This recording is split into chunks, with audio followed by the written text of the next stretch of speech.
Hello viewers, আসসালামু আলাইকুম, welcome back to my channel. চলে এসেছে শীত, আর এই শীতের সময় সকালবেলার গরম গরম ভাপা পিঠে খেতে কার না ভালো লাগে। মা কিন্তু ছোট্টবেলায় ঘুম থেকে উঠে শীতের সময় মজা মজা ভাপা পিঠা বানিয়ে দিত, আর সেই ভাপা পিঠে আমি আজকে নিজে তৈরি করে দেখাবো। আশা করছি আমার আজকের রেসিপিটি আপনাদের ভালো লাগবে। তো আজকে ভাপা পিঠা বানানোর জন্য আমি প্রথমে এখানে 1 কেজির মতো চালের গুঁড়ো নিয়ে নিয়েছি। এই চালের গুঁড়োটা নিজেরা বাসায় চাইলেও বানিয়ে নিতে পারেন, আবার চাইলে কেউ বাজার থেকেও কিনে নিতে পারবেন। এরপর আমি এখানে নিয়ে নিয়েছি 1 চামচ গুড় এবং নিয়ে নিয়েছি অল্প কিছুটা নারকেল কুচি। এবার নিয়ে নিচ্ছি আমি যেটাতে ভাপা পিঠা বানাবো সেই ভাপা পিঠার কৌটো এবং খাসটাকে। এবার আমি চলে যাচ্ছি মূল প্রস্তুত প্রণালীতে। আমি চালের গুঁড়োটার সাথে এবার স্বাদ মতো লবণ দিয়ে দিব। তারপর এগুলোকে হাত দিয়ে উল্টে পাল্টে খুব ভালোভাবে লবণটাকে মিক্স করে নিব।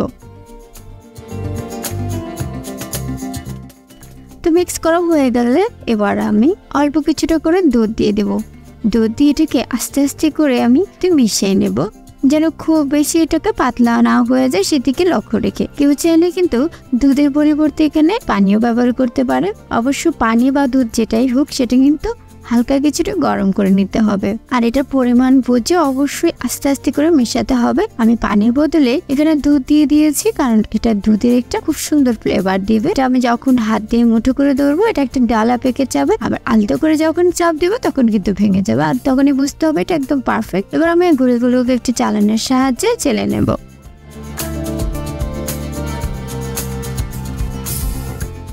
এভাবে কিন্তু আমি চালগুলোকে চেলে নিয়েছি। এগুলো একদম রেডি এখন ভাপা পিঠা তৈরি করার জন্য।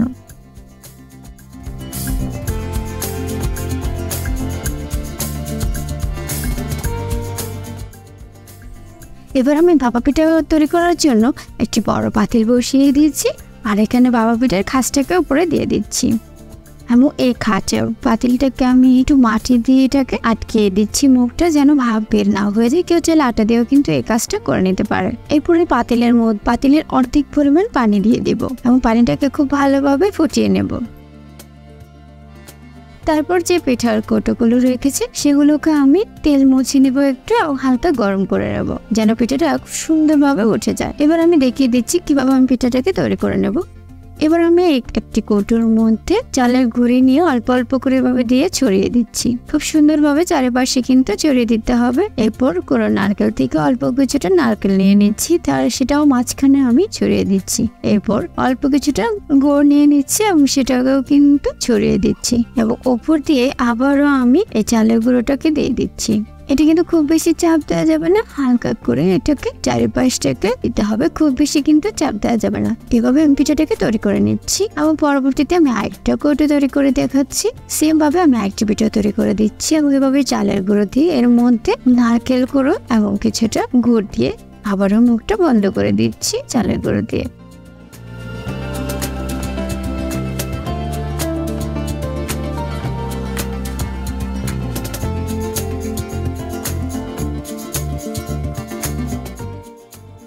উপরে আবারও কিছুটা নারকেলের গুঁড়ো দিয়ে দিচ্ছি।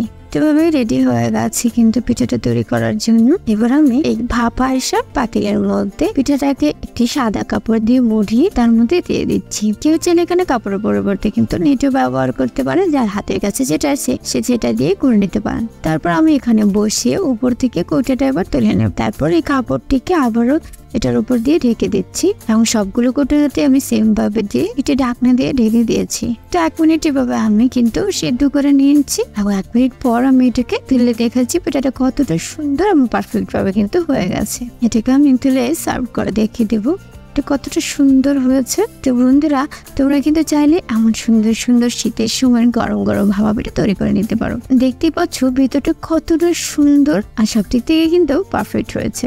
আপনি চাইলে আপনার পরিবার এবং অতিথির জন্য এই শীতের সময় কিন্তু গরম গরম ভাপা পিঠাটা তৈরি করে নিতে পারবেন। তো বন্ধুরা, আমি আশা করছি আমার আজকের রেসিপিটা তোমাদের ভালো লেগেছে। আর আমার রেসিপিটা যদি ভালো লাগে তাহলে চাইলে কিন্তু আমার চ্যানেলটিকে সাবস্ক্রাইব করে দিতে পারো। আর এমন সুন্দর সুন্দর রেসিপির জন্য অবশ্যই কিন্তু অপেক্ষা করবো। আমি সবসময় চেষ্টা করবো তোমাদের জন্য সহজ এবং সুন্দর সুন্দর রেসিপি নিয়ে হাজির হতে। সবাই তোমরা সবাই অনেক বেশি ভালো থাকবে। আল্লাহ হাফেজ।